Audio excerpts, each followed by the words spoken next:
নমস্কার, আমি অমিত কুমার পাল। আমি বিটিবি সার্টিফাইড একজন অ্যাসেসর। গত কিছুদিন আগেই আমি বিটিবি থেকে সার্টিফাইড একজন অ্যাসেসর হয়েছি আপনাদের দোয়া এবং ভালোবাসার কারণে।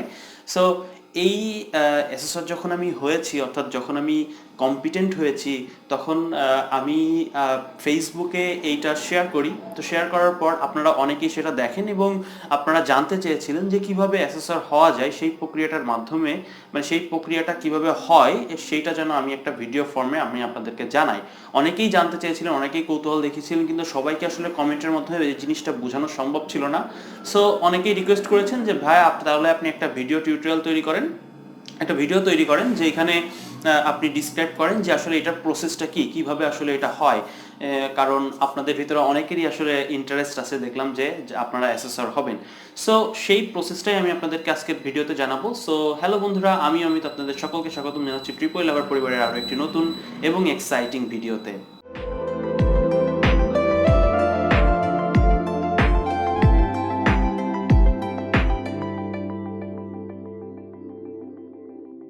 সো এই যে অ্যাসেসরের যে প্রসেসটা, সেইখানে আপনাকে জানতে হবে যে অ্যাসেসরের কাজটা কি, অ্যাসেসর মূলত আসলে কি করে। সো এর আগে যখন আমি একটা ভিডিও টিউটোরিয়াল তৈরি করেছিলাম যেখানে এনটিভিকিউএফটা কি, এনটিভিকিউএফ এর লেভেল 1, লেভেল 2, লেভেল 3, লেভেল 4 সেগুলো কিভাবে কাজ করে, সেগুলো কেন করতে হয়, এর বেনিফিট কি, এর সুবিধা কি, অসুবিধা কি ইত্যাদি বিষয়গুলো নিয়ে আলোচনা করেছিলাম। তো আশা করি সেই জায়গা থেকে আপনি এনটিভিকিউএফ লেভেল 1, লেভেল 2, লেভেল 3 সম্পর্কে জানেন। আর যারা জানেন না তাদেরকে অনুরোধ করবো সেই ভিডিওটি দেখে আসার জন্য। আর এইখানে আমি শর্টলি একটু বলে দিচ্ছি যে ব্যাপারটা অনেকটা এরকম হয়ে থাকে যে আপনি ধরেন কাজ জানেন, কিন্তু আপনার আসলে কোনো সার্টিফিকেট নাই। এখন আপনি হয়তো জব করতে চাচ্ছেন, তো সেইখানে সার্টিফিকেটের প্রয়োজন। সেই ক্ষেত্রে সরকার থেকে একটা প্রসেস চালু করা হয়েছে যে আপনার যদি নির্দিষ্ট কোনো স্কিল থাকে তাহলে আপনাকে সার্টিফাইড করা হবে। তার জন্য আপনাকে একটা এক্সাম দিতে হবে। এক্সামটাকে এখানে আসলে এক্সাম বলা হয় না, এখানে বলা হয় হচ্ছে অ্যাসেসমেন্ট। সো আপনাকে একটা অ্যাসেসমেন্ট দিতে হবে। সেই অ্যাসেসমেন্টটার একটা প্রক্রিয়া থাকবে। সেই প্রক্রিয়ার ভিতরে আপনার নলেজ টেস্ট, আপনার স্কিল টেস্ট এবং আপনার অ্যাটিটিউড টেস্ট করা হবে। টেস্ট করার পরে আপনাকে আসলে সার্টিফাইড করা হবে। সো এই যে স্কিল টেস্ট, নলেজ টেস্ট এবং অ্যাটিটিউড, এই জিনিসগুলো দেখার জন্য একটা লোকের প্রয়োজন হবে, তাই না, যার কিনা নিজেরও ওই স্কিল, নলেজ এবং অ্যাটিটিউডটা থাকবে। সো এই যে লেভেল 1, লেভেল 2 আমরা করি, তো তার মাধ্যম দিয়েই কিন্তু আমরা আসলে সেই স্কিল, সেই নলেজ এবং সেই অ্যাটিটিউডটা গ্রো করি। সো গ্রো করার পর আসলে একটা অপরচুনিটি থাকে যে আপনি নিজে যখন এই স্কিলগুলো গ্রো করবেন, গ্রো করার পর আপনি চাইলে নিজেই অ্যাসেসর হইতে পারবেন। বোর্ড আপনাকে সার্টিফাইড অ্যাসেসর করবে এবং যদি কখনো কোথাও এই এনটিভিকিউএফ এর লেভেল 1 অনুষ্ঠিত হয়, সেইখানে অ্যাসেসমেন্টটা নেওয়ার জন্য পাঠানো হবে।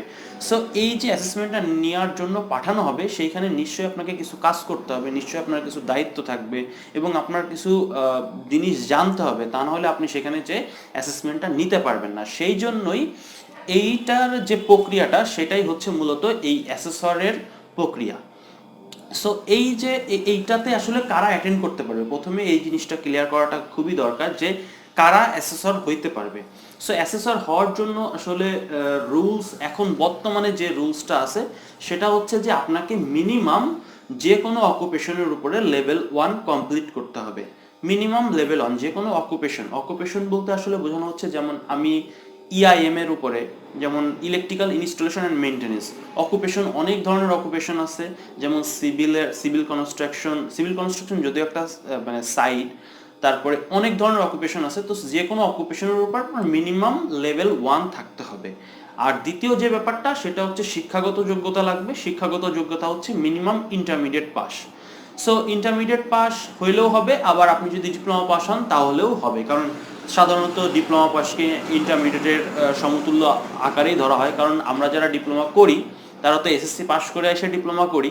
তো সেই ক্ষেত্রে যেহেতু ইন্টারের সমমান কিছু একটা দেখাইতে হবে, সেই ক্ষেত্রে আপনি যদি ডিপ্লোমা সার্টিফিকেট শো করেন তাহলেও আপনি অ্যাসেসর হইতে পারবেন। আর যদি আপনি ডিপ্লোমা না করা থাকেন, যদি আপনি জেনারেলের থেকে হন, তাহলে ইন্টারমিডিয়েট পাস হইতে হবে। সো এই দুইটা হচ্ছে মাস্ট বি রিকোয়ারমেন্ট।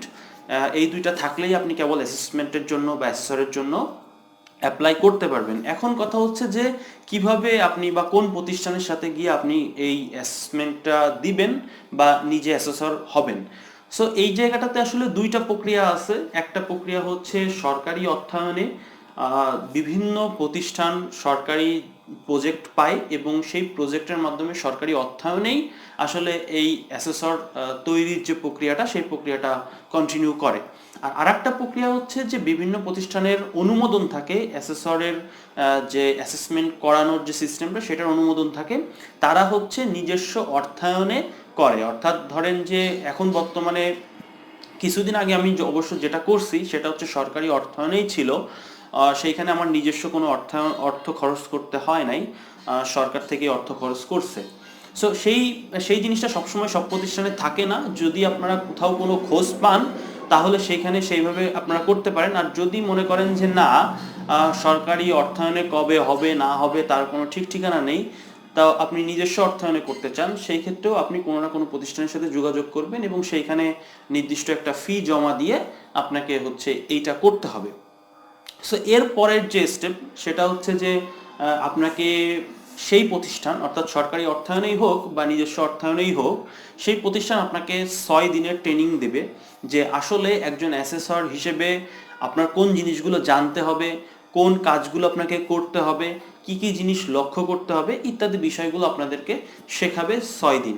তো এই 6 দিনের ট্রেনিংটা আসলে খুবই পেইনফুল একটা ট্রেনিং হয়। পেইনফুল এই জন্য বলতেছি যে আসলে এই অ্যাসেসর হওয়ার জন্য 5টা বই পড়তে হয়। সো 5টা বই আসলে টোটালি ইংলিশে থাকে।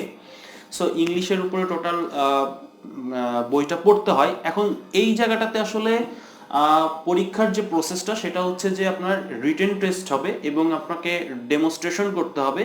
এরপরে হচ্ছে আপনাকে কিছু ভাইবা কোশ্চেন করা হবে, সো যার মাধ্যম দিয়ে আপনার আসলে অ্যাটিটিউডটা চেক করা হবে। সো এই যে রিটেন টেস্টটা হয় সেই রিটেন টেস্টটা হয় হচ্ছে ওপেন বুক সিস্টেমে। ওপেন বুক বলতে আপনারা অনেকেই বুঝতেই পারতেছেন যে এইখানে বই দেখে লেখার সুযোগ রয়েছে, তবে এইখানে আসলে 20টা কোশ্চেন থাকে। 20টা কোশ্চেন আপনার 1 ঘন্টাতে অ্যান্সার করতে হবে। কেউ যদি আপনারা মনে করেন যে আমি বই দেখেই 20টা কোশ্চেনের অ্যান্সার লিখবো, তাহলে সেটা কখনোই সম্ভব হবে না।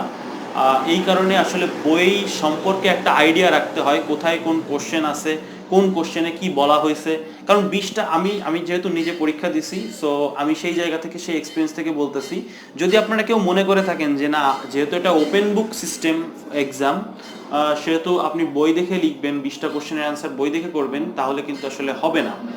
আর এই যে অ্যাসেসমেন্টের যে সিস্টেম বা অ্যাসেসরের যে সিস্টেম, এইখানে আসলে কিন্তু কোনো নাম্বারিং সিস্টেম নাই যে লিখিত পরীক্ষায় আপনার 100-এর ভিতরে 80 পাইলেই আপনি পাস, এরকম কিন্তু সিস্টেম না। সিস্টেমটা হচ্ছে আপনাকে 100% পারতে হবে, অর্থাৎ যে 20টা কোশ্চেন থাকবে সেই 20টা কোশ্চেনের অ্যান্সারই আপনাকে করতে হবে। এইটা গেল একটা সিস্টেম। এই জন্য আসলে একটু চ্যালেঞ্জিং হয়ে যায় ব্যাপারটা, কারণ যেহেতু টোটাল বইটা থাকে ইংলিশে, সো ইংলিশটা পড়তে হবে, বুঝতে হবে, প্লাস ট্রেনিং সাথে সাথে আপনাকে সকল জিনিস পড়তে হবে। আপনার বেশ অনেকটা প্রেশার পড়ে যাবে, প্লাস পাশাপাশি কিছু ডকুমেন্টের কাজ থাকে, সো ডকুমেন্টগুলো রেডি করতে হয়। সো সব কিছু মিলায় একটু প্রেশার থাকে। 6-7 দিন, আসলে 6-7 দিন যদি আপনি খুব কষ্ট করেন তাহলে ইজি, ব্যাপারটা খুব বেশি কঠিন না। এই যে 6 থেকে 7 দিনের যে প্রসেসটা, যে প্রক্রিয়াটা, এটা আসলে একটু কঠিন।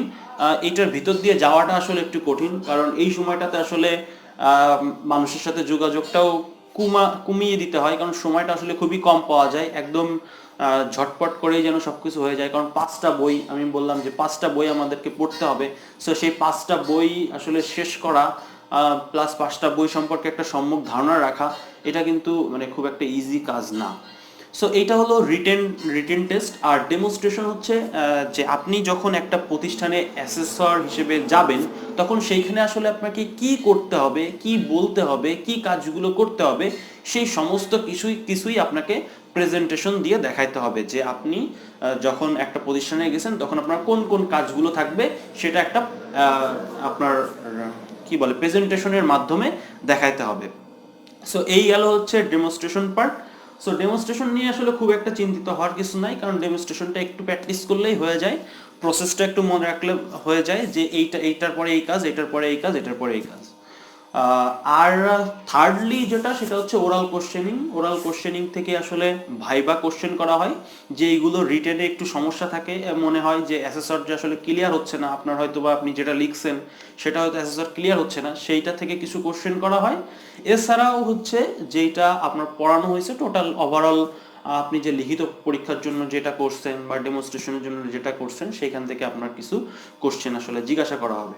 সো এইখানে আসলে সবচাইতে বড় যেটা সমস্যা হয়, ডেমনস্ট্রেশনে কিছু মানুষ আটকে যায়, কিছু মানুষ রিটেনে আটকে যায়, কিন্তু আমার এক্সপিরিয়েন্স থেকে আমি দেখছি যে ডেমনস্ট্রেশনে যদি আপনি আটকে যান তাহলে আসলে খুব একটা প্রবলেম নাই, কারণ দ্বিতীয়বার দেওয়ার সুযোগ আছে, অর্থাৎ রিঅ্যাসেসমেন্ট দেওয়ার সুযোগ আছে, তো দ্বিতীয়বার দিলে অনেকের ক্লিয়ার হয়ে যায়। আর রিটেনে যদি কারোর আটকে যায় তাহলে আসলে একটু প্রবলেম হয়ে যায়, কারণ অনেকে দেখা যাচ্ছে যে 2বার বা 3বার দিয়েও আসলে রিটেনটা ক্লিয়ার করতে পারে না। যার কারণে আপনারা যখন অ্যাসেসর হতে যাবেন তখন অবশ্যই একটু রিটেনের পরে জোরটা বেশি দিবেন, যাতে করে রিটেনটা আপনার ক্লিয়ার হয়ে যায়।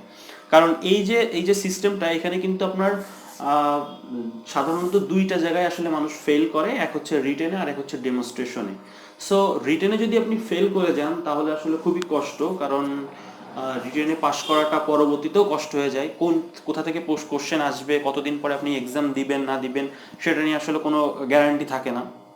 যদিও রিঅ্যাসেসমেন্ট দেওয়ার সুযোগ আছে যেটা আমি বললাম, তো তারপরেও রিটেনের উপরে বেশি গুরুত্বটা দিতে হয়, আর চেষ্টা করবেন যাতে একবারে ক্লিয়ার করতে পারেন। একবারে ক্লিয়ার করতে পারলে তো আলহামদুলিল্লাহ, এটা যেটা আমার আসলে অনেক বড় সৌভাগ্য যে আমি আসলে একবারেই ক্লিয়ার করতে পারছি, আমার আসলে সেকেন্ড টাইমের প্রয়োজন হয়নি। সো এটাই হচ্ছে অল ওভার, এটাই হচ্ছে সিস্টেম। সো আশা করি আপনারা বুঝতে পেরেছেন যে আপনাকে কি করতে হবে না করতে হবে। আমি হয়তো আপনাদেরকে সেই বিষয়গুলো সম্পর্কে একটু ধারণা দিতে পেরেছি। তারপরেও যদি কোনো ধরনের কোনো কোশ্চেন থেকে থাকে অবশ্যই কমেন্ট করে জানাতে পারেন। এছাড়াও এইখানে আমার ফোন নাম্বার দেওয়া থাকতেছে। যেহেতু আমাদের একটা অনলাইন কোর্স চলতেছে, সো সেই কোর্সের জন্য যদি আপনারা কোর্স করতে চান, online course basic industrial motor controlling online course, সেটার জন্য কল করতে পারেন। এছাড়া এই যে অ্যাসেসমেন্ট বা অ্যাসেসর সম্পর্কে যে ধরনের তথ্য দিলাম সেগুলো সম্পর্কে যদি কোনো কিছু জানার থাকে তাহলেও কল করতে পারেন। বাই দ্য বাই, আমি আপনাদেরকে জানাতে ভুলে গেছি যে আসলে আমি কোথা থেকে কমপ্লিট করেছিলাম। আমি মূলত কমপ্লিট করেছি হচ্ছে ট্রিপল টিসি থেকে। ট্রিপল টিসি হচ্ছে টেকনিক্যাল টিচার ট্রেনিং কলেজ, এটা হচ্ছে তেজগাঁওতে, এটা হচ্ছে ঢাকা পলিটেকনিকের পাশে। আমি অনেক দিন ঢাকা পলিটেকনিকের পাশে ছিলাম, প্রায় 6-7 দিন ঢাকা পলিটেকনিকের পাশে ছিলাম। ইচ্ছা ছিল যে ঢাকা পলিটেকনিকে যারা পড়ে বা যারা অধ্যয়নরত আছে তাদের সাথে দেখা করার, কিন্তু আসলে এত বেশি ব্যস্ত ছিলাম যে আসলে সময় করে পারিনি, যার কারণে আসলে কাউকে বলাও হয়নি যে আমি আসলে ওইখানে আছি, যে ওইখানে আমি আপনাদের সাথে দেখা করতে পারবো। এরপরে নেক্সট টাইম যদি কখনো যাই তাহলে ইনশাল্লাহ দেখা হবে। সো ওই জায়গাটাতে আসলে 6 দিন আমরা ছিলাম। আর ট্রিপল টিসির যে আবাসিক রয়েছে সেই আবাসিকে আমরা ছিলাম। সো বেশ ভালো একটা সময় কেটেছে ওইখানটাতে, এবং সর্বোপরি খুব ভালো লেগেছিল। তাদের যে বিহেভিয়ার বা সব কিছুই অনেক ভালো ছিল। Thank you so much triple TC এই অপরচুনিটিটা আমাকে দেওয়ার জন্য, যার কারণে আমি আসলে এই প্রসেসটা কমপ্লিট করতে পেরেছি। কারণ অনেকবারই চেষ্টা করেছি যে অ্যাসেসর হব এবং সেই প্রসেসটার মধ্যে দিয়ে যাব, কিন্তু সেটা আসলে কখনো করা হয়ে উঠছিল না। তারপরে যখন দেখলাম ট্রিপল টিসি এটা অর্গানাইজ করছে এবং এটা একটা সরকারি অর্থায়নে হচ্ছে, সো আমি তাদের কাছে অ্যাপ্লিকেশন করি এবং আমাকে তারা অপরচুনিটিটা দেয়। So thank you so much triple TC.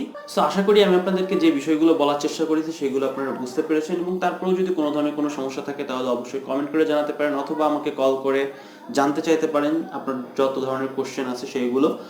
আর আমাদের যে অনলাইন কোর্সটা চলতেছে অর্থাৎ বেসিক ইন্ডাস্ট্রিয়াল মোটর কন্ট্রোলিং কোর্সটি, সেটা সম্পর্কেও যদি আপনার জানার ইচ্ছা থাকে বা করার ইচ্ছা থাকে তাহলে সেটাও এই নাম্বারে কল দিয়ে জানতে পারেন এবং শুনতে পারেন।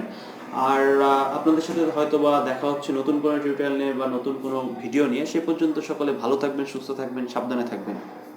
Good bye.